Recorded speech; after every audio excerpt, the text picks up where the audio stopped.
بالله من الشيطان الرجيم بسم الله الرحمن الرحيم الحمد لله رب العالمين الصلاة والسلام والتحية والإكرام محبوب رب المشرقين ورب المغربين جد الحسن والحسين والكونين بالقاسمين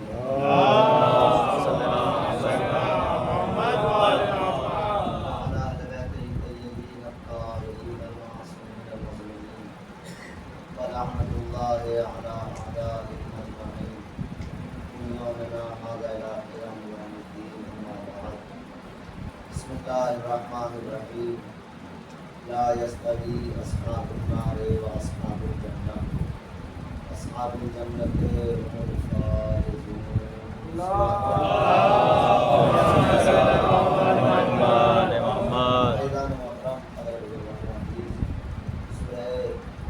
الحشر کی ایک آیت بنا تلاوت فرمائی. اس میں پروردگار عالم دو گروہوں کا ذکر کرتا ہے. جب چونکہ مائک ہو کر بھی یہ نہ ہونے کے برابر ہے اس نے تلاوت کیا ہے. اس میں خداوند متعال دو گروہوں کا ذکر کرتا ہے اور ان دونوں گروہ کی ایک کی پسپائی اور ایک گروہ کی کامیابی کا ذکر ہو رہا ہے. ترجمہ سنیں. ارشاد ہوتا ہے لا یستوی اصحاب النار و اصحاب الجنہ. زمانے کے کسی حصے میں بھی کبھی بھی جنت میں جانے والے اور جہنم میں جانے والے کبھی کامیاب. جنت میں جانے والے اور جہنم میں جانے والے دونوں برابر نہیں ہو سکتے. اصحاب الجنت هم الفائزون. اور جو بھی جنت میں جانے والے ہیں جو بھی ہیں, اللہ نے یہ نہیں فرمایا کہ بھائی فلاں فرقہ جنت میں جائے گا یا فلاں لوگ جنت میں جائیں گے. اللہ نے کہا اصحاب الجنت هم الفائزون. جو بھی جنت میں جانے والے ہیں وہ یہاں بھی کامیاب ہے وہ وہاں بھی کامیاب ہے. اور دیکھیے اللہ نے کتنی باریکی سے لفظ استعمال کیا ہے. اللہ نے یہ نہیں کہا کہ کامیاب لوگ جنت میں جائیں گے. اللہ نے کہا ہے جو جنت میں جانے والے ہیں وہ کامیاب ہیں. اگر اللہ یہ کہہ دیتا کہ کامیاب لوگ جنت میں جائیں گے تو ہر انسان کی اپنی فکر کے اعتبار سے کامیابی الگ ہے. ہر انسان اپنی فکر کے اعتبار سے الگ کامیابی سوچتا ہے.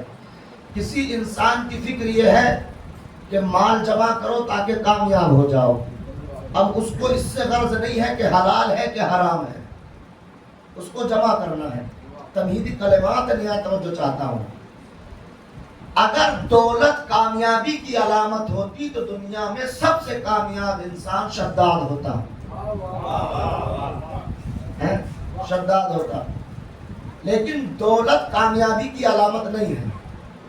کچھ لوگ آئے, زمانہ بدلا, انہوں نے کہا کہ اقتدار حاصل کرو, کرسی حاصل کرو تاکہ تم کامیاب ہو جاؤ. لیکن اگر کرسی اور اقتدار کامیابی کی علامت ہوتی تو دنیا میں سب سے کامیاب انسان الیگزینڈر ہوتا, جس کو سکندر اعظم کہا جاتا ہے. پوری دنیا پر حکومت تھی, فرعون تھا, نمرود تھا, یہ لوگ کامیاب ہوتے. کچھ لوگوں نے کہا کہ نہیں بھائی اس کے نام کامیابی نہیں ہے, کامیابی یہ ہے کہ علم حاصل کرو, علم حاصل کرو, اس سے غلط فائدہ اٹھایا جائے. تو اگر علم حاصل کرنا ہی کامیابی کی علامت ہوتا تو نہ جانے کتنے صاحب علم دنیا میں گمنام ہو کر رہ گئے, آج ان کو کوئی پوچھنے والا بھی نہیں ہے. پھر کامیابی کس کا نام ہے؟ تمہیدی کلمات ختم ہے. یہاں توجہ چاہتا ہوں.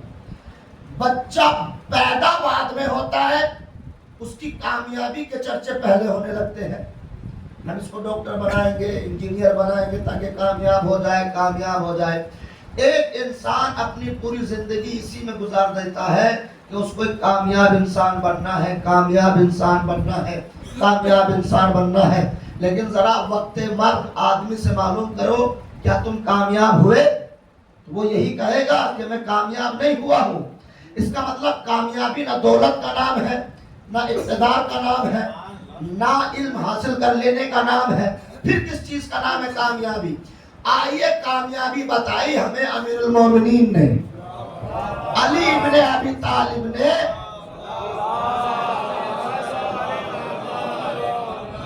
علی ابن ابی طالب نے 19 رمضان کو ضرب کھا کر ارشاد فرمایا فزتو برب الکعبہ، رب کعبہ کی قسم میں آج کامیاب ہو گیا۔ اس کا مطلب کامیابی ہے سجدہ الہی کا نام، جس کا سجدہ کامیاب ہو گیا وہ یہاں بھی کامیاب ہے، وہ وہاں بھی کامیاب ہے۔ صلوات پڑھے محمد و آل محمد۔ کامیابی اللہ نے کہا جو بھی جنت میں جانے والے ہیں، جو بھی ہیں، وہی لوگ کامیاب ہیں۔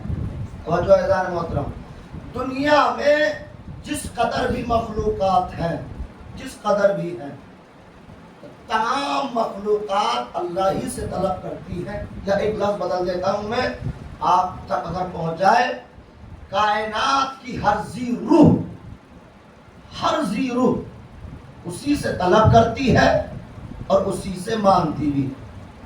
اے مبدأ فیض علی الاطلاق، اے خالق انفس و آفاق، اے مالک موت و حیات، اے حاکم شش جہاد، اے مدبر زمان و مکان، اے واجب لا مکان، اے نہا خانہ عدم سے نکل کر بازار وجود میں نمائش رنگ و سنگ کرنے والے، اے واجب کی بلندیوں سے امکان کی پستیوں کا جائزہ لینے والے، رحم کر رحم، کرم کر کرم، ہم محتاج ہیں تو غنی، ہم محتاج ہیں تو غنی، تو اعلیٰ ہے ہم ادنا، ہم سائل ہیں تو مسئول، ہم طالب ہیں تو مطلوب، ہم کشکولے گدا تو دستے عطا، ہم کاسا بکف تو ابر سخا، مالک ہمیں بھول نہ جانا، ہم سے رخ موڑ نہ لینا، تیری نسیم کے قافلے چلتے رہے، رحمت کے دروازے کھلتے رہے اور ہم اسی طرح فیضیاب ہوتے رہے۔ صاحب علم ہے، آپ لیجئے ایک جملہ آپ تک کر پہنچ جائے، کائنات میں جس نے اس کا جلوہ جہاں دیکھا اس سے مانگا، کسی نے اس کا جلوہ شمس میں دیکھا تو اس سے مانگا، کسی نے اس کا جلوہ قمر میں دیکھا تو اس سے مانگا، کسی نے اس کا جلوہ گنگا کے جل میں دیکھا تو اس سے مانگا، کسی نے اس کا جلوہ زرد رنگ کی گائے میں دیکھا تو اس سے مانگا۔ مانگتے سب اسی سے ہیں، طریقے بدل گئے ہیں، پکارتے سب اسی کو ہیں، آوازیں بدل گئے ہیں۔ کوئی مسجد میں اللہ کہہ کے پکارتا ہے، کوئی کلیسا میں گوڈ کہہ کے پکارتا ہے، کوئی مندر میں بھگوان کہہ کے پکارتا ہے، پکارتے سب اسی کو ہے، سب اسی سے اسی کو مانگتے ہیں اور اسی کو پکارتے ہیں۔ تقریر کا پہلا جملہ ہے داد دے نہ دے آپ کی مرضی ہے، کسی نے پیدا ہوتے ہی پکارا، کسی نے 40 سال کے بعد پکارا۔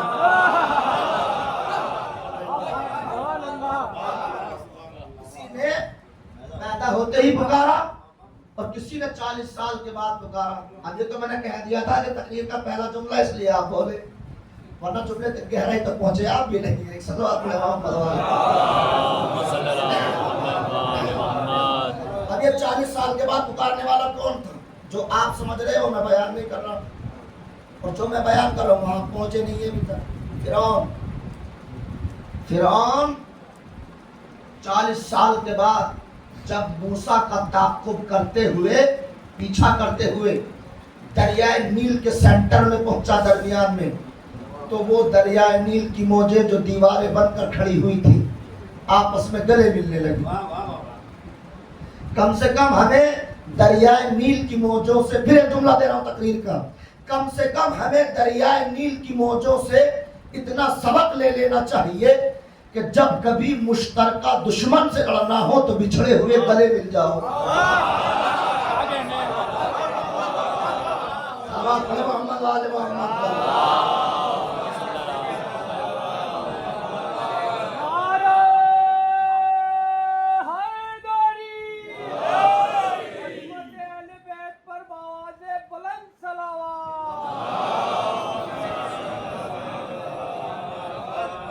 فرعون کو اللہ کہتا ہے میخوں والا فرعون، جناب آسیہ کے ہاتھ پیروں میں اس نے کیلیں ٹھکوا دیتی، میلیں ٹھکوا دیتی. تو قرآن کہتا فرعون ذی الاوتاد، میخوں والا فرعون. اور جب یہ فرعون دریائے نیل کے سینٹر میں پہنچا، درمیان میں پہنچا، اور جب یہ ڈوبنے لگا تو اب اس نے پکارا موسیٰ مجھے بچا لے، میں تیرے رب پر ایمان لے کر آتا ہوں. ارے واحدان محترم، موسیٰ مجھے بچا لے، میں تیرے رب پر ایمان لے کر آتا ہوں. پھر سنے جملہ، موسیٰ مجھے بچا لے، میں تیرے رب پر ایمان لے کر آتا ہوں. معلوم ہوا جب نقلی پر مصیبت پڑتی ہے تو وہ اصلی کو پکارتا ہے. جب نقلی پر مصیبت پڑتی ہے تو وہ اصلی کو پکارتا ہے. اگر تو نہ ہوتا تو میں ہلاک ہو جاتا. یہ جملہ بتا رہا ہے کہ نقلی ہے. صلوات پڑھے محمد و آل محمد.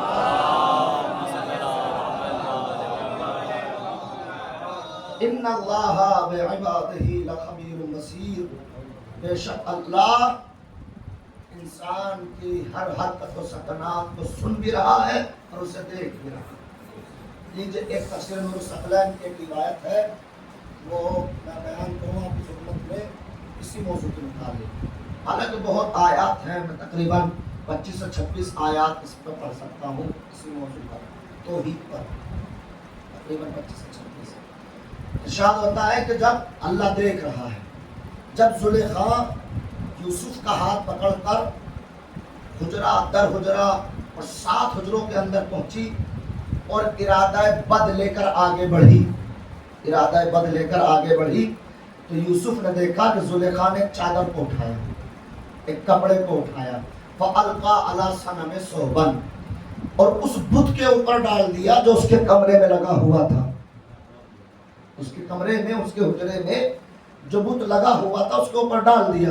فوراً جناب یوسف نے معلوم کیا، ماں تامرینا، یہ تو کیا کر رہی ہے؟ اس بت کے اوپر، اس پتھر کے اوپر کپڑا ڈال رہی ہے. زلیخا کہتی ہے یوسف میں اس کی پوجا کرتی ہوں، میں اس کی پرستش کرتی ہوں، میں اس کے سامنے سر جھکاتی ہوں. لا یرانا، میں اس کے سامنے اس کے سر پر اس لیے پردہ ڈال رہی ہوں کہ یہ اس حالت میں مجھے نہ دیکھے، اس عالم میں ہمیں نہ دیکھے. یوسف نے کتنا بہترین جواب دیا، فرماتے ہیں تیری عقل پر، تو اس سے تو پردہ کرتی ہے کہ جو نہ دیکھ سکتا ہے نہ سن سکتا ہے. تو اس سے تو پردہ کر رہی ہے جو نہ دیکھ سکتا ہے نہ سن سکتا ہے، اور میں اپنے اس رب سے حیا نہ کروں جو اعلان کر رہا ہے وہ السمیع البصیر، وہ دیکھ بھی رہا ہے، وہ سن بھی رہا ہے. یعنی انسان کا کوئی بھی عمل ذات باری تعالیٰ سے چھپا ہوا نہیں ہے. ایک آیت اور سن لیجیے اسی پر. عزیزان محترم، میری تقریر کا محصل یہی ہے، پوری تقریر پہنچ جائے گی اگر یہ جملے پہنچ گئے. ارشاد ہوتا ہے ما یکون نجوا ثلاثۃ الا هو رابعهم ولا خمسۃ الا هو سادسهم ولا ادنى من ذلك ولا اکثر.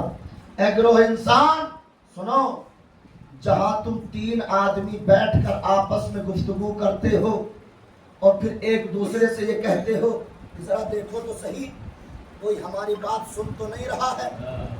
اللہ کہتا ہے کوئی سنے یا نہ سنے، مگر جہاں تم 3 ہو چوتھا میں اللہ موجود ہوں. ایسی باتوں میں نہیں بولتا مجمع. صلوات پڑھے محمد والے محمد. اللہ کیا کہتا ہے ما یکون نجوا ثلاثۃ الا هو رابعهم. جہاں تم 3 آدمی بیٹھ کر آپس میں گفتگو کرتے ہو وہاں تم 3 نہیں ہوتے بلکہ چوتھا میں اللہ موجود ہوں. ولا خمسۃ الا هو سادسهم، اور اگر تم 5 ہو تو چھٹا میں اللہ موجود ہوں.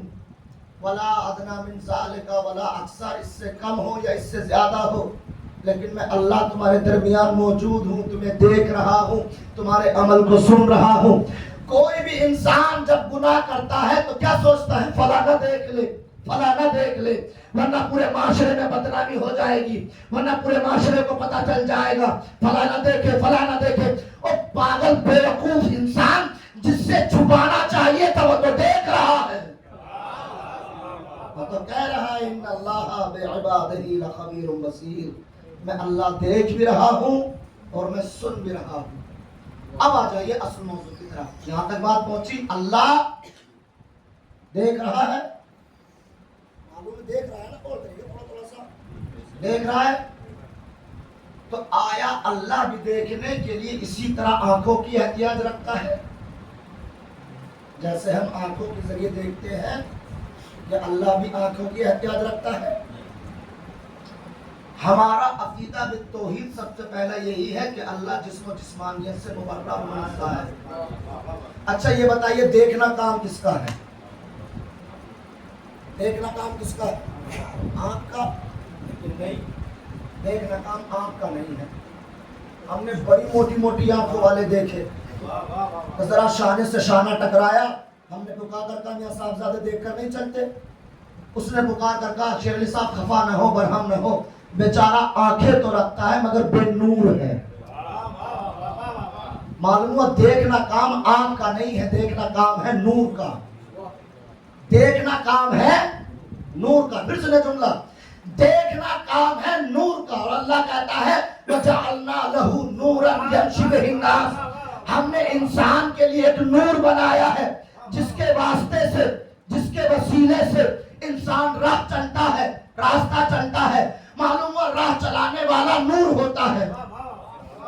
پھر سنے، راہ چلانے والا نور ہوتا ہے، اور آخر میں اللہ کیا کہتا ہے وَمَسْكَنُهَا فِي الدِّمَاغِ، اور اس نور کا مسکن، اس نور کا ٹھکانہ دماغ ہوتا ہے۔ تاکتے نہ دے آپ کی مرضی ہے، مگر جملہ سنے، معلوم ہوا نور جب بھی رہتا ہے بلندیوں میں رہتا ہے،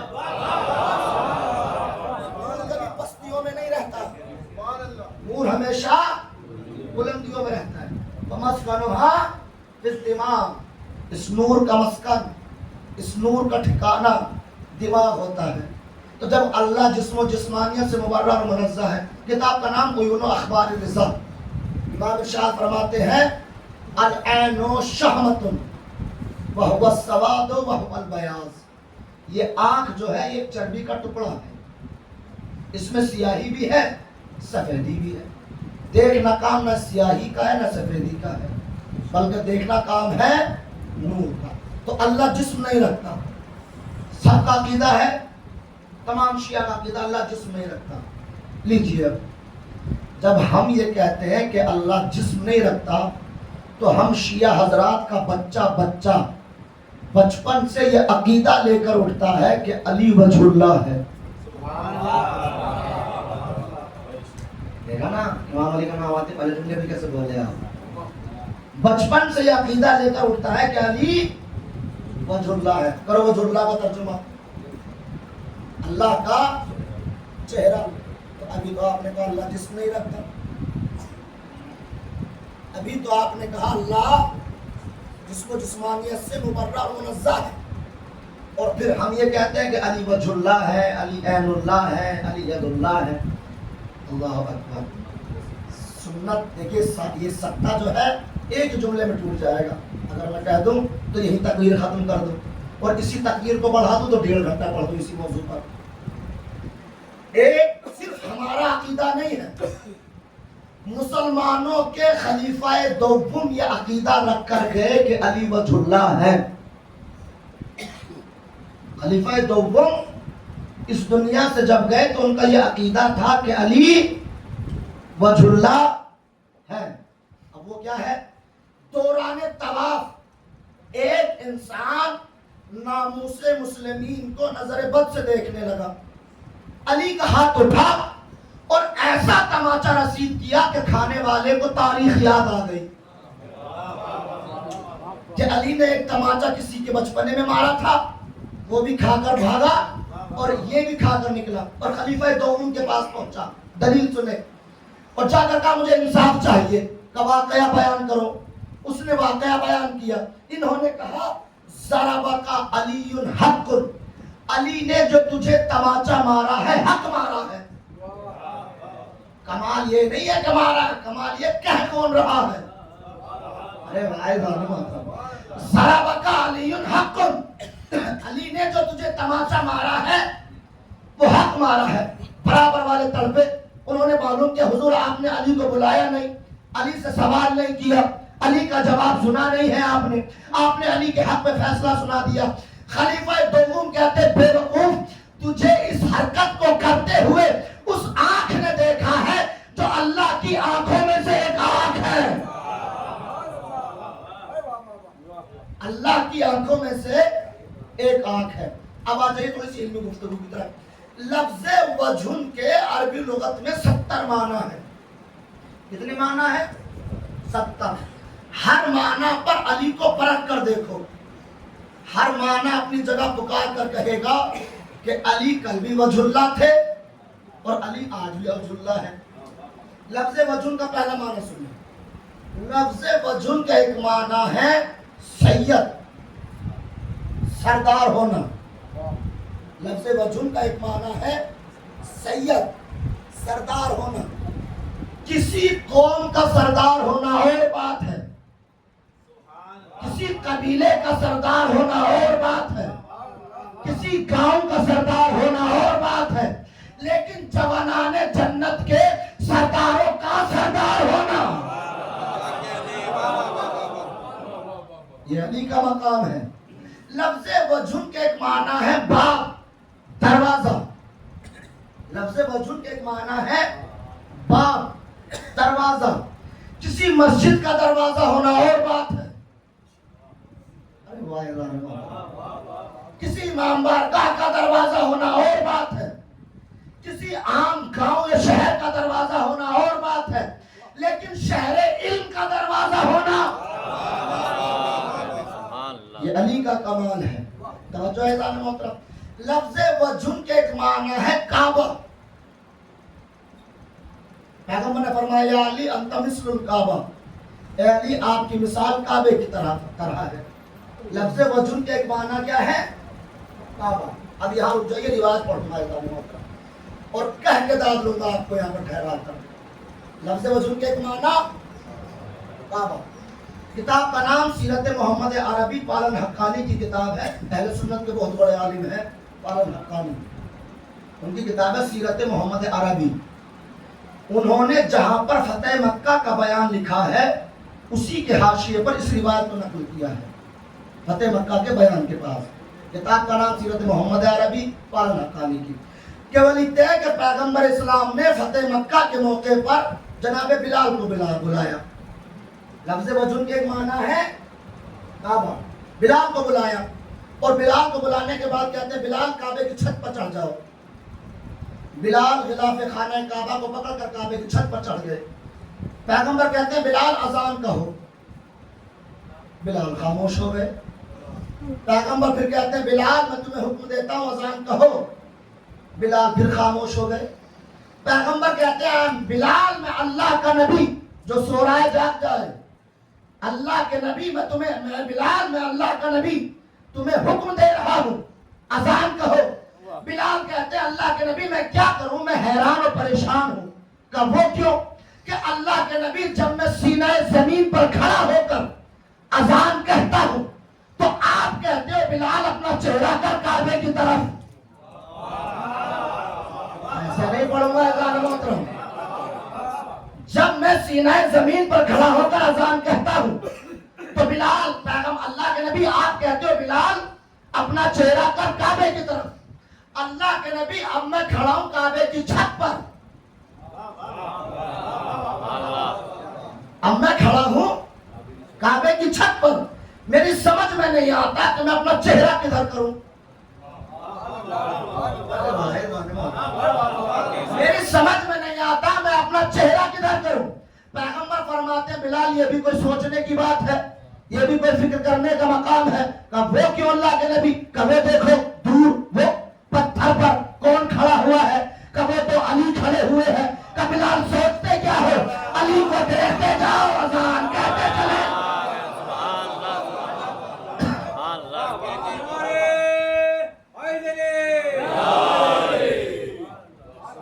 علی کو دیکھتے جاؤ اور اذان کہتے چلے جاؤ. بلال بھی حیران ہو گئے. یہ پہلا حادثہ تھا بلال کے لیے کہ اللہ کے نبی علی کو دیکھ کر اذان کہوں. پیغمبر نے پھر ایک کتاب کا نام سیرت محمد عربی، پیغمبر نے پھر ایک جملہ ارشاد فرمایا بلال یاد رکھو یہ کعبہ پتھر کا بنا ہوا ہے، روح کعبہ کا نام کل بھی علی تھا آج بھی علی. صلوات پڑھے محمد و آل محمد.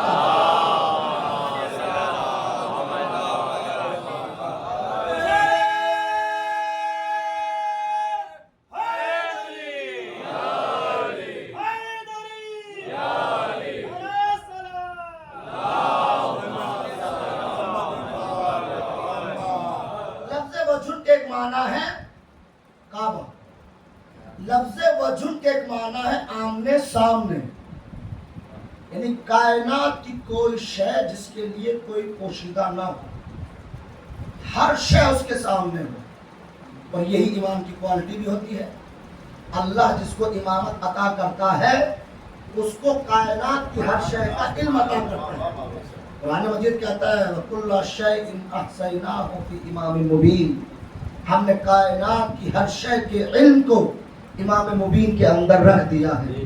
تو لفظ وجہ کے ایک معنی ہے آمنے سامنے. پھر ایک روایت سن لیجیے یہاں پر، ہماری کتاب ہے آج سے 800 برس پہلے کی کتاب ہے مشارق الانوار الیقین فی اسرار امیر المومنین، حافظ رجب برسی کی کتاب ہے.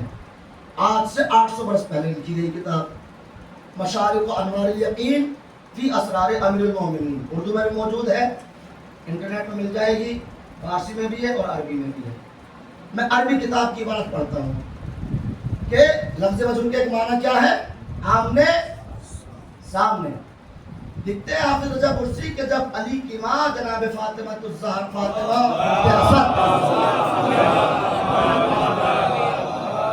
جب جناب فاطمہ بنت اسد کی وفات ہوئی انتقال ہوا، تو جناب سلمان اور امام علی پیغمبر کی خدمت میں آئے، اور آنے کے بعد علی کے چہرے پر آثار کرب نمایاں تھے. پیغمبر نے معلوم کیا علی کیا بات ہے، تو جناب سلمان نے فرمایا یا رسول اللہ، علی کی والدہ مبارکہ جناب فاطمہ بنت اسد کی وفات ہو گئی ہے. تو اب پیغمبر دیکھیں بہترین سامعین، یہ جملہ آپ کے لیے کافی ہے. پیغمبر نے بہترین معرفت کا جملہ کہا. پیغمبر فرماتے علی رنجیدہ نہ ہو، گھبرائے نہیں، یہ صرف تمہاری ماں نہیں تھی امی بعد امی، بلکہ میری ماں کے بعد میری ماں ہے. ماں کے بعد میری ماں کے بعد میری ماں ہے. اچھا، پیغمبر نے اپنی قمیص اپنے کرتے کا کفن دیا جناب فاطمہ بنت اسد کو، اور اللہ اکبر 40 تکبیروں پر، ایک روایت ہے 40 تکبیروں کی اور ایک روایت ہے 70 تکبیروں کی، کہ پیغمبر اسلام نے 70 تکبیروں پر مشتمل نماز جنازہ پڑھائی جناب فاطمہ بنت اسد کی. کتنی تکبیریں پڑھی؟ قربان جائیں آپ کی خاموشی پر. صلوات علی محمد علیہ محمد. پیغمبر نے 70 تکبیروں پر مشتمل نماز جنازہ پڑھائی جناب فاطمہ بنت اسد کی. جب جناب سلمان نے معلوم کیا اللہ کے نبی جناب حمزہ کے بعد یہ دوسری نماز جنازہ ہے جس پر آپ نے 70 تکبیریں پڑھی ہے، آخر وجہ کیا ہے؟ پیغمبر فرماتے ہیں سلمان سنو، 70,000 فرشتوں کی 70 صفیں تھی، میں نے ہر صف کے لیے ایک تکبیر کہی. 70,000 فرشتوں کی 70 صفیں تھی، میں نے ہر صف کے لیے ایک تکبیر کہی. آگے روایت بیان کرتی ہے کہ پیغمبر اسلام چند لمحے قبر میں لیٹے. لفظ وجہ کے ایک معنی ہے آمنے سامنے. پیغمبر نے فرمایا لاؤ میری ماں کے جسد مبارک کو میرے حوالے کرو.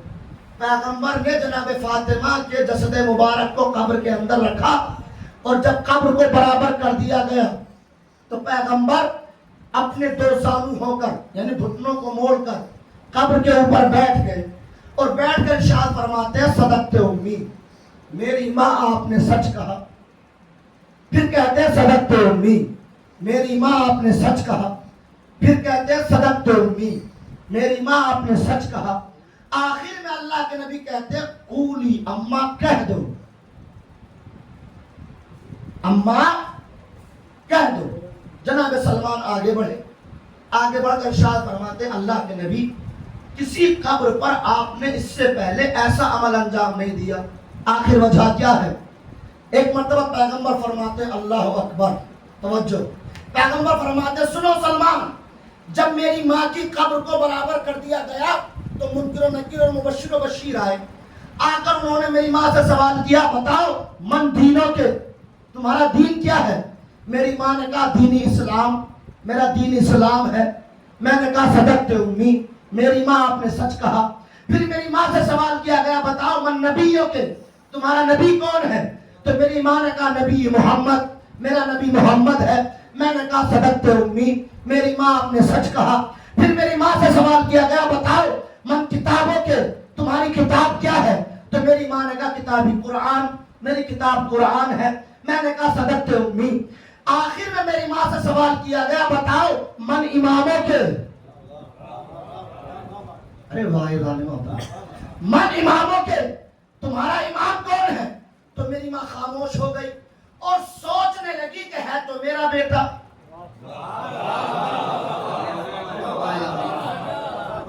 سوچنے لگی کہ ہے تو میرا بیٹا، اب یہ کہوں کہ میرا بیٹا ہے یا یہ کہوں علی ابن ابی طالب ہے؟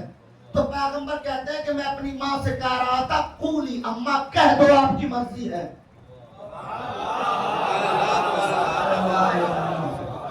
اماں کہہ دو آپ کی مرضی ہے، چاہے تو یہ کہو کہ میرا بیٹا ہے، چاہے یہ کہو علی بن ابی طالب ہے۔ ایک جملہ سنے جانے محترم، یہ علی کی ماں ہے، علی کی ماں فاطمہ بنت اسد۔ جب علی کی ماں فاطمہ بنت اسد کا قبر میں گزارا بغیر علی کے نہیں ہو سکتا، تو کسی مسلمان کا قبر میں گزارا بغیر علی کے کہاں سے ہو جائے؟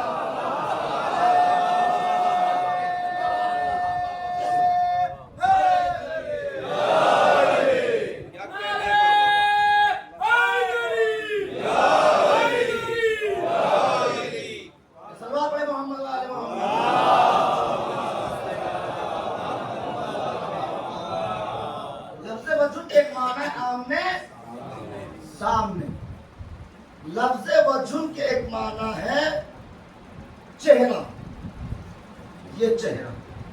اب اس معنی، یہ معنی ایک ایسا معنی ہے کہ جس کو باطل اس چیز کو ظاہر کرتے ہوئے نہایت محنت اور علمی گفتگو کا سہارا لینا پڑے گا۔ لفظ وجہن کے ایک معنی کیا ہے؟ چہرہ، یہی چہرہ۔ خود چہرے کے کیا معنی ہے؟ اردو لغت کی سب سے چھوٹی لغت فیروز اللغات ہے، جا کر دیکھیے گا اس میں۔ چہرے کے معنی کیا ہے؟ چہرے کے معنی ہے کسی چھپی ہوئی چیز کے ظاہر ہونے کا سبب بننا۔ کسی چھپی ہوئی چیز کے ظاہر ہونے کا سبب بننا، اس کو کہتے ہیں چہرہ۔ مثلا شے چھپی ہوئی ہے، جو اس شے کی پہچان کا ذریعہ بنے وہ اس کا چہرہ کہلائے گی۔ ارے اگلا جملہ تو بہت بڑا ہے جو میں کہنے جا رہا ہوں۔ کسی چھپی ہوئی چیز کے ظاہر ہونے کا سبب بننا، شے چھپی ہوئی ہے اور جو اس کی معرفت کرائے، اس کو پہچانوائے، وہ اس کا چہرہ کہلائے گی۔ اس مجمع سے ایک آدمی کھڑا ہو کر مجھے دکھائے کسی نے اللہ کو دیکھا ہے؟ کسی نے نہیں دیکھا۔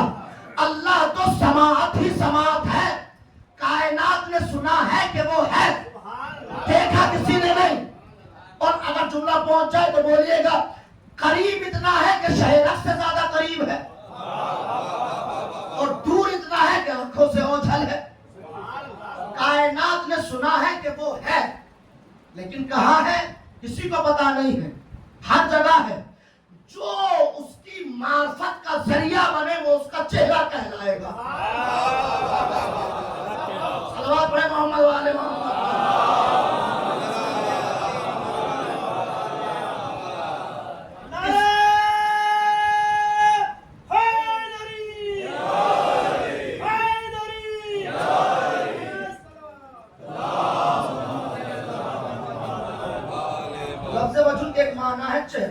چہرے کے معنی کیا ہے؟ کسی چھپی ہوئی چیز کے ظاہر ہونے کا سبب بننا۔ اہل بیت کی خود امام موسیٰ کاظم علیہ السلام ارشاد فرماتے ہیں وَلَوْلَا نَحْنُ مَا عُرِفَ اللَّهُ وَلَوْلَا نَحْنُ مَا عُبِدَ اللَّهُ، اگر ہم نہ ہوتے تو کوئی اللہ کو اللہ کہنے والا نہ ہوتا۔ امام فرما رہے وَلَوْلَا نَحْنُ مَا عُرِفَ اللَّهُ، وَلَوْلَا نَحْنُ مَا عُبِدَ اللَّهُ، اگر ہم نہ ہوتے تو اللہ کی کوئی عبادت کرنے والا نہ ہوتا. معرفت کرائی تو ہم نے، عبادت کرائی تو ہم نے. اللہ اکبر. تو لفظ وجود کے ایک معنی ہے چہرہ. اب ایک اور معنی بیان کروں اور مجلس کو لے جاؤں ایک ایسی منزل تک تاکہ آپ کو ایک نتیجہ مل جائے بہترین اور مجلس تمام ہو جائے. لفظ وجود ایک معنی ہے پورا وجود، پورا وجود. آپ کہیں گے جی وہ کیسے؟ مثلا قرآن مجید کی آیت ہے، اس سوال پڑھے محمد علیہ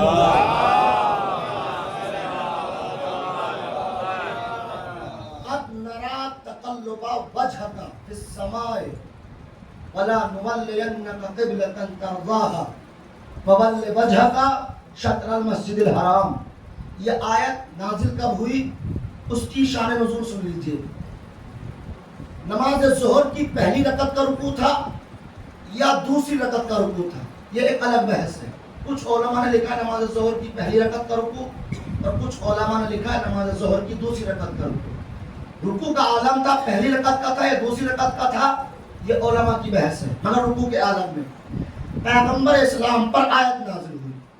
اللہ کیا کہتا ہے؟ قد نرى تقلب وجهك في السماء، میرے حبیب ہم تیرا بار بار وجہ اٹھانا دیکھ رہے ہیں.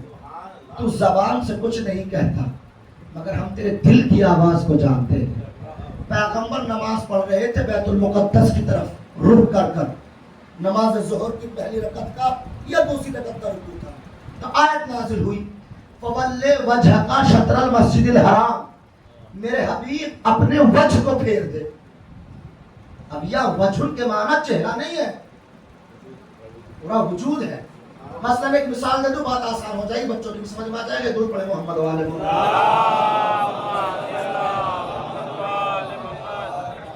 مثلا ایک انسان قبلے کے منحرف ہو کر کھڑا ہوا ہے، ادھر قبلہ ہے وہ ادھر چہرہ کیے ہوئے اور اذان ہو جائے اور صرف وہ اپنا چہرہ قبلے کی طرف کر لے، نماز ہو جائے گی؟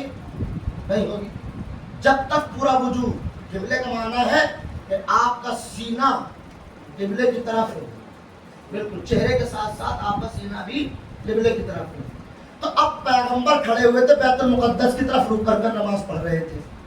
پیغمبر کے بالکل پیچھے تھے علی بن ابی طالب، بالکل پیچھے. اب جیسے آیت نازل ہوئی فول وجهك شطر المسجد الحرام، میرے حبیب اپنے وجہ کو پھیر دے. اب جیسے جیسے نبی گھومتے گئے ویسے ویسے کبھی نہ پھرنے والے علی، جیسے جیسے نبی گھومتے گئے ویسے ویسے کبھی نہ پھرنے والے علی نبی کے ساتھ ساتھ گھومتے چلے گئے. نماز ہو گئی تمام. کچھ صحابی علی کے پاس آئے اور آنے کے بعد کہتے ہیں یا علی، نبی پر تو آیت نازل ہوئی تھی، جبریل آئے تھے اس لیے گھومتے چلے گئے، تمہارے اوپر تو آیت نازل نہیں ہوئی، تم کیوں گھومتے چلے گئے؟ امام علی ارشاد فرماتے ہیں اے میرے نبی کے پیارے پیارے صحابیوں، سنو، تمہارا قبلہ یہ بیت المقدس ہے، میرا قبلہ یہ محمد ہے. ارے واہ محترم، میرا قبلہ یہ محمد ہے. جدھر جدھر محمد جائے گا ادھر ادھر علی چلا جائے. صلوات پڑھے محمد والے محمد.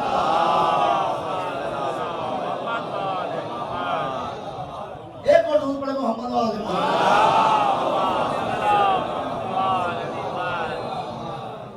لفظ وجہ کے ایک معنی، آخری معنی سن لیجیے، بات کے ختم کی طرف پڑھ جائے. لفظ وجہ کے ایک معنی ہے علم کی ایک ایسی منزلت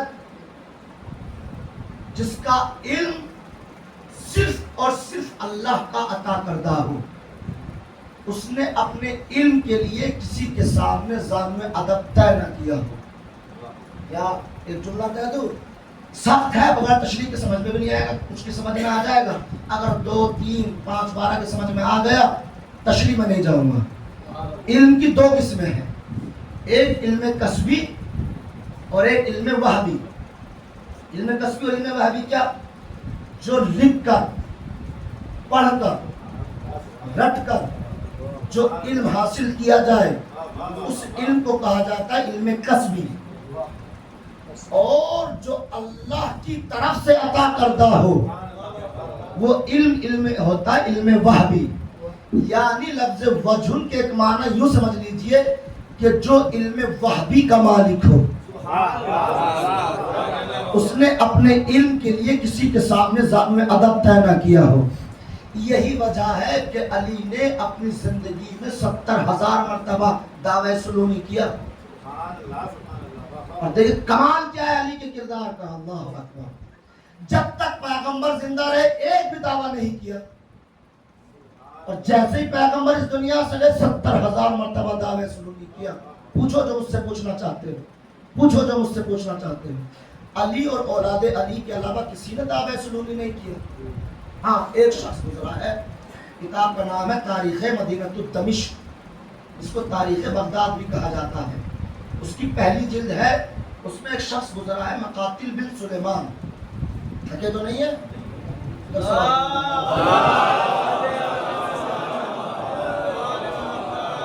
ایک شخص گزرا ہے مقاتل بن سلیمان، وہ منبر پر یہاں بیٹھا ہوا تھا سب سے اوپر عرش پر، اس نے دعویٰ کیا کہ سلونی پوچھو جو مجھ سے پوچھنا چاہتے ہو۔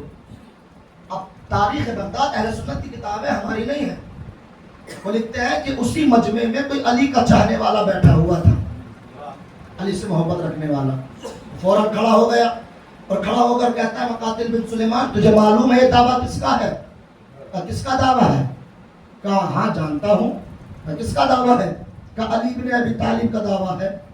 وہ کہتا ہے علی کا چاہنے والا کیا تیرے پاس اتنا علم ہے جتنا علی کے پاس تھا؟ وہ کہتا ہے مقاتل بن سلیمان اگر آپ کو شک ہے تو کوئی سوال کر دو۔ یہاں توجہ چاہتا ہوں، نتیجہ ہے مجلس کا، اور مجلس تمام اسی پر۔ وہ کہتا ہے اگر شک ہے تو سوال کرو، جو بھی شک ہے۔ اب وہ علی کا چاہنے والا کہتا ہے واقعا سوال کروں؟ کہتا ہے کرو۔ کہ سچ میں سوال کروں؟ کہا کرو۔ کہ اچھا یہ بتا تمام انبیاء پر حج واجب تھا کہ نہیں تھا؟ مقاتل بن سلیمان سوچتا ہے بڑا آسان سوال کیا ہے۔ وہ کہتا ہے مقاتل بن سلیمان یہی تیرا سوال ہے؟ کہ سوال میرا یہ نہیں ہے، سوال تو میں آگے کروں گا، پہلے بتا تمام انبیاء پر حج واجب تھا کیا نہیں تھا؟ وہ کہتا ہے کہ ہاں تمام انبیاء پر حج واجب تھا۔ وہ کہتا ہے حضرت آدم پر بھی حج واجب تھا؟ مقاتل بن سلیمان کہتا ہے ہاں حضرت آدم پر بھی حج واجب تھا۔ وہ علی کا چاہنے والا کہتا ہے اب میرا سوال ہے، جو تو دعویٰ سلونی کر رہا ہے اب میرا سوال ہے، جب تو یہ کہہ رہا ہے کہ حضرت آدم پر حج واجب تھا تو یہ بتا کہ حج میں منڈن کروانا، بالوں کا کٹوانا واجب ہے، مجھے اس آدمی کا نام بتا جس نے آدم کے بال کاٹے تھے۔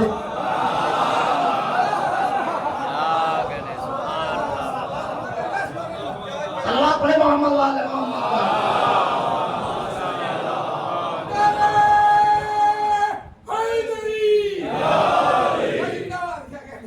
مجھے اس آدمی کا نام بتا جس نے آدم کے بال کاٹے تھے۔ اتر کر یہاں سے یہاں آ گیا دوسرے پائیدان پر، اور آ کر کہتا ہے بیوقوف تیرے پاس کوئی اور سوال نہیں ہے؟ اللہ اکبر۔ دیکھیے تو محبت علی کا کمال ہے، دیوانہ بھی دانا ہو جاتا ہے۔ وہ کہتا ہے تیرے پاس کوئی اور سوال نہیں ہے؟ کہتا ہے کہ ہاں میرے پاس اور بھی سوال ہے۔ کوئی اور سوال کر۔ اب چونکہ اس نے لکھا ہے کہ دیہاتی تھا، کوئی عالم نہیں تھا، اب جیسا دیہاتی تھا ویسے اس کے سوال بھی تھے۔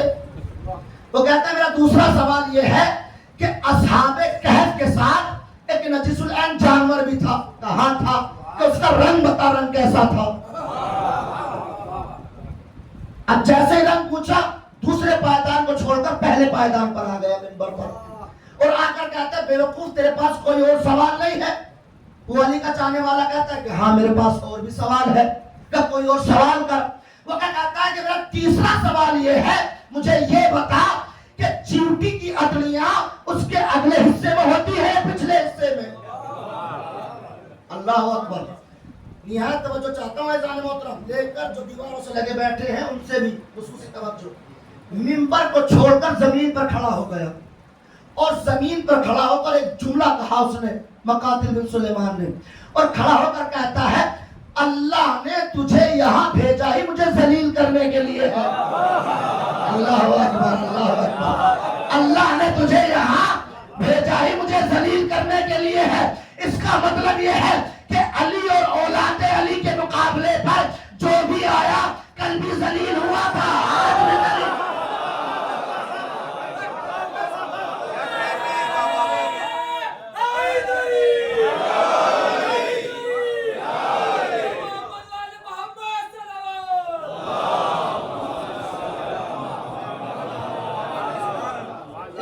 محمد والے محمد.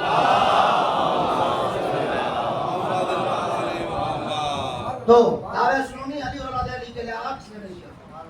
چونکہ یہ بات تو میں نے ضمن پڑھی ہے، جو پڑھنا ہے مجھے تو آگے دو باتیں ہیں. یہاں توجہ، علی کا ایک ایسے مقام پر دعویٰ سنونی ہے جہاں کوئی نہیں کر سکتا. خصوصی بچوں سے، جوانوں سے خصوصی توجہ چاہتا ہوں جو بات میں پڑھنے جا رہا ہوں. وہ کون سا مقام ہے؟ میں تاریخ میں آپ کو پہلے پیچھے لے جاتا ہوں. پیغمبر اسلام کا جب وقت آخر تھا تو پیغمبر نے کہا لاؤ مجھے کاغذ اور قلم دے دو تاکہ میں تمہیں ایک ایسی تحریر لکھوں جس کے بعد تم گمراہ نہ ہو. تو کیا کہا گیا؟ کہنے والے کو بھی جانتے ہیں آپ، کیا کہا گیا یہ بھی جانتے ہیں کہ ان کے ذہن پر بخار کا اثر ہو گیا ہے، یہ ہزیان کہہ رہے ہیں، ان کو ہزیان ہو گیا. وہ جو ہے علی نے ایک ایسے موقع پر اس ایک بات کی دلیل کو منوانے کے لیے ایک ایسے موقع پر دعویٰ سنونی کیا جہاں کوئی نہیں کر سکتا. صاحب علم ہے، اور وہ موقع کون سا ہے؟ 19 رمضان، جہاں سے تقریر شروع ہوئی تھی وہیں آ گئی. 19 رمضان امام علی کے سر پر ضرب لگی، امام کو اٹھا کر لایا گیا بیت الشرف میں. امام بے ہوشی کے عالم میں ہے. جیسے امام کو افاقہ ہوا محمد حنفیہ کے چہرے پر نظر پڑی. ایک مرتبہ آواز دے کر پوچھتے ہیں امام علی بیٹا محمد یہ بتاؤ گھر کے باہر کتنے لوگ جمع ہیں، توجہ ہے کہ نہیں ہے؟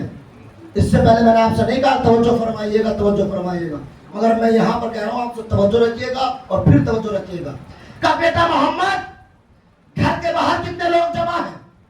کہا بابا پورا کوفہ، مرد و زن اور بچے تمام کے تمام آپ کے دروازے کے سامنے موجود ہیں.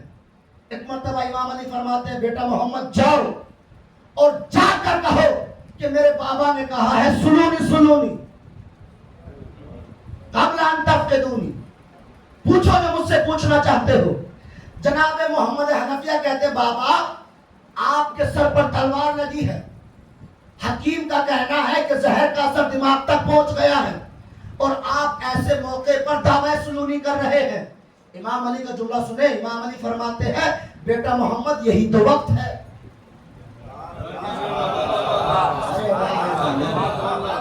نہیں پہنچے؟ بابا یہ کوئی وقت ہے دعویٰ سلونی کرنے کا، بعد میں کر لیجئے گا. امام علی فرماتے ہیں بیٹا محمد یہی تو وقت ہے. جب تک جملے تک پہنچو گے نہیں پڑھوں گا نہیں، ایک مدت ہو گئی مجھے سے پڑھتے پڑھتے بھی. بیٹا محمد یہی تو وقت ہے، یہی تو وقت ہے، یہی تو وقت ہے. کہ کیوں بابا؟ کہ تاکہ دنیا کو پتا چل جائے کہ انا عبد من عبید محمد، میں محمد کے غلاموں میں سے ایک غلام ہوں. جب محمد کے غلام کا یہ کمال ہے کہ زہر کا اثر دماغ تک پہنچنے کے بعد علی کو ہزیان نہیں ہو سکتا، تو محمد کو میرا بھی آقا ہے، اسے کہاں سے ہزیان ہو جائے؟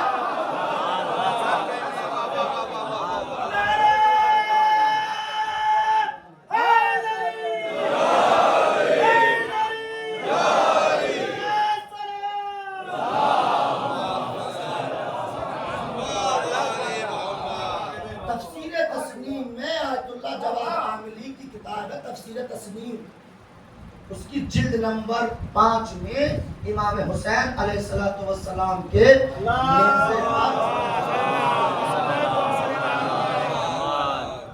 امام حسین کے نیزے پر قرآن پڑھنے کے 15 فلسفے لکھے انہوں نے کہ امام حسین نے نیزے پر قرآن ہی کیوں پڑھا.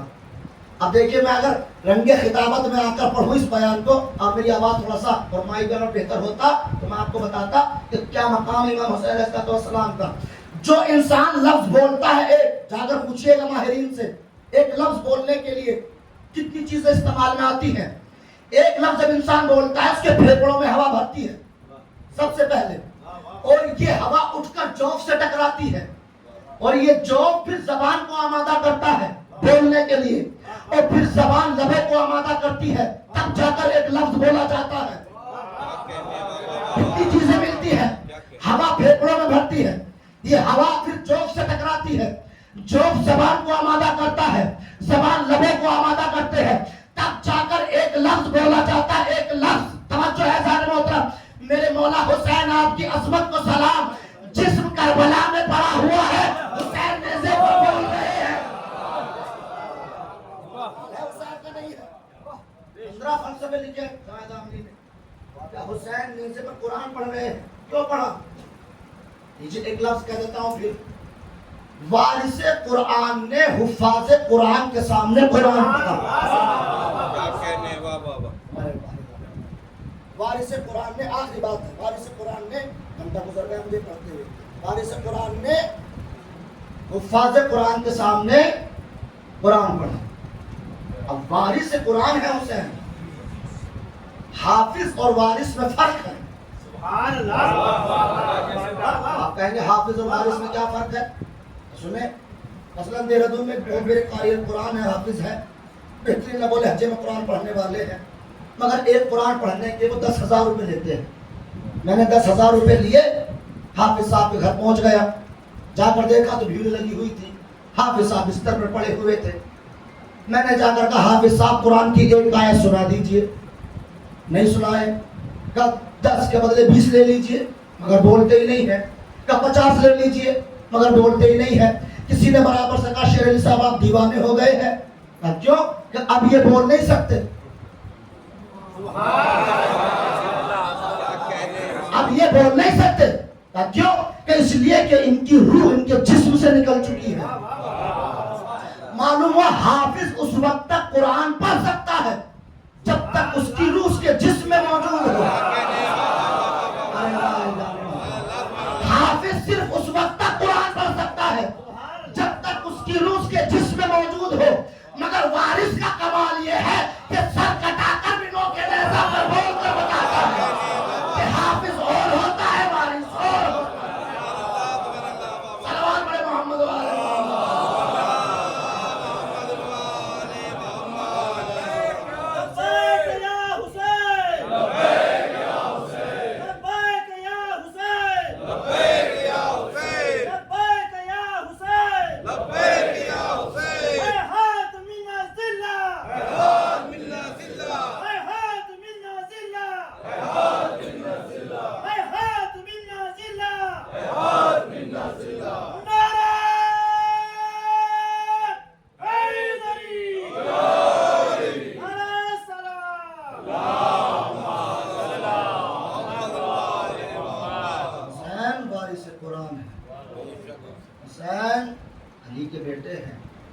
جس علی نے دعوے سلومی کیا اس علی کے بیٹے کا نام ہے حسین، اور دین کو ایسا خون دیا حسین نے کہ قیامت تک یہ شجرہ دین اسلام مرجھایا نہیں جائے گا۔ اللہ اکبر۔ ایک روایت مسائل کی پڑھوں گا مطلب تاکہ حق مجلس ادا ہو جائے۔ امام حسین کی شہادت کے بعد 10 محرم کے بعد اہل بیت اطہار کو جب اسیر کر لے کر چلا گیا تو ان مقامات سے گزارا گیا جہاں شہداء کی لاشیں پڑے ہوئے تھے۔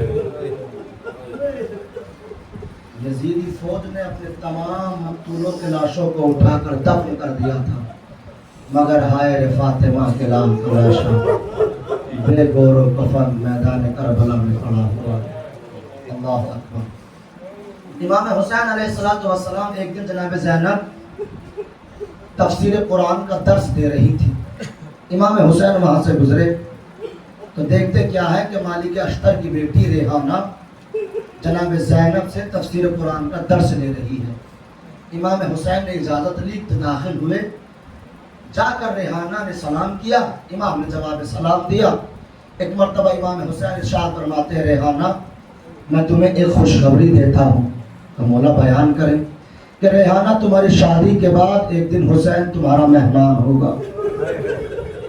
اتنا سنا ریحانہ خوش ہو گئی، آواز دے کر کہتی ہے زہر مسیح مولا آپ میرے گھر تشریف لے کر آئیں گے۔ امام حسین کہتے ہیں ریحانہ دوسری خوشی یہ ہے کہ میں اکیلا نہیں آؤں گا، اور پھر کہ میرے ساتھ میرا بیٹا اکبر بھی ہوگا۔ ریحانہ کہتی ہے مولا میری خوش نصیبی ہے کہ ریحانہ تنہا اکبر اور میں نہیں ہوں گے، اور پھر کہ میرے ساتھ میرا بھائی عباس بھی ہوگا۔ ریحانہ کہتی جاتی ہے، حسین بتاتے جاتے ہیں۔ ایک مرتبہ امام حسین کہتے ہیں ریحانہ جب سب آئیں گے تو میری بہن زینب بھی ضرور آئے گی۔ زینب عالمہ غیر معلمہ ہے، کوئی جواب نہیں دیا، کوئی سوال نہیں کیا۔ اور امام حسین ایک جملہ کہتے ہیں ریحانہ میں تمہیں نصیحت کر رہا ہوں، جب بھی کوفے میں کسی عجیب قافلے کو دیکھنا اس کا تماشا دیکھنے کے لیے بازار میں نہ آنا۔ اتنا سنا ریحانہ نے کہا مولا میں آپ کی نصیحت کو یاد رکھوں گی۔ مگر ایک دن بعد کربلا ریحانہ کہتی ہے اپنی کنیز سے، اے کنیز آج نہ جانے کیوں میرا دل بیٹھا جا رہا ہے، کہا کیوں کہ آج میرے مولا حسین کی بڑی یاد آ رہی ہے، اور میرا دل اندر سے چاہتا ہے کہ میں خود ہی گریہ کروں روؤں۔ کنیز ریحانہ سے کہتی ہے شہزادی چلو گھر کی چھت پر چلتے ہیں، تازہ ہوا لگے گی آپ کا دل بہل جائے گا۔ ریحانہ گھر کی چھت پر پہنچی۔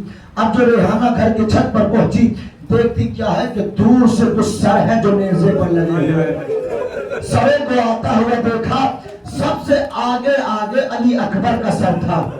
ایک مرتبہ ریحانہ نے جیسے ہی اکبر کے سر کو دیکھا، دیکھ کر کہتی ہے کنیز سارے سر دھول اور خون میں اٹے ہوئے تھے۔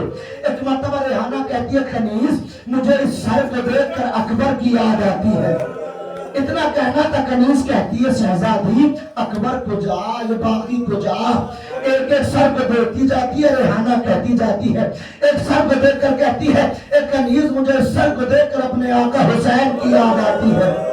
کنیز کہتی ہے بی بی آپ کیسی یادیں کر رہی ہے، اللہ اکبر کلیجہ باہر آ جائے گا۔ جملہ سنے، جب ریحانہ کی نظر ایک ایسے سر پر پڑی جو ایک گھوڑے کی گردن میں پڑا ہوا تھا، ریحانہ کہتی ہے اے کنیز اس سر کو دیکھ کر مجھے عباس کی یاد آتی ہے۔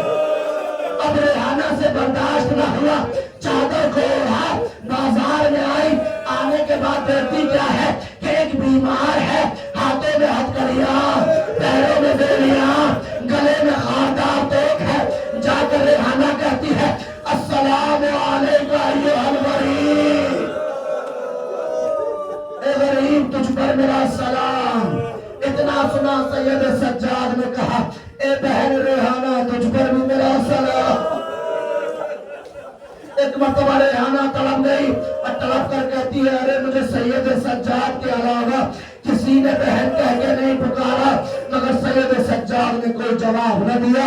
زینب کے ناکے کی طرف اشارہ کیا، ریحانہ ناکے کے قریب پہنچی، جا کر آواز دے کر کہتی ہے السلام علیکم ایھا الاسیر، اے بی بی آپ پر میرا سلام ہے۔ زینب نے کہا بیٹی ریحانہ تجھ پر بھی میرا سلام۔ اتنا سنا آواز جانی پہچانے لگی، ایک مرتبہ آواز دے کر کہتی ہے اے بی بی آپ کون ہیں، کہاں کی رہنے والی ہے؟ ایک مرتبہ آپ کی آواز میری شہزادی سے ملتی جلتی ہے۔ زینب سے جیسے ریحانہ نے کہا کہ آپ کی آواز میری شہزادی سے ملتی جلتی ہے، زینب کا نام نہیں لیا۔ ایک مرتبہ زینب کہتی ہے ریحانہ تیری شہزادی کون ہے؟ کہ میں نام نہیں لے سکتی۔ زینب کہتی ہے کیا میری آواز زینب سے ملتی ہے؟ ایک مرتبہ ریحانہ کہتی ہے خبردار، ارے بازار میں علی کی بیٹی کا نام نہ لینا۔ اتنا کہنا تھا، زینب نے بالوں کو الٹ دیا، اے ریحانہ علی کی بیٹی زینب بعد شہادت حسین بے مخنا و چادر تیار بتیار پھر آئے گی۔ اے ریحانہ چمن فاطمہ اجڑ گیا، وہ دیکھنے سے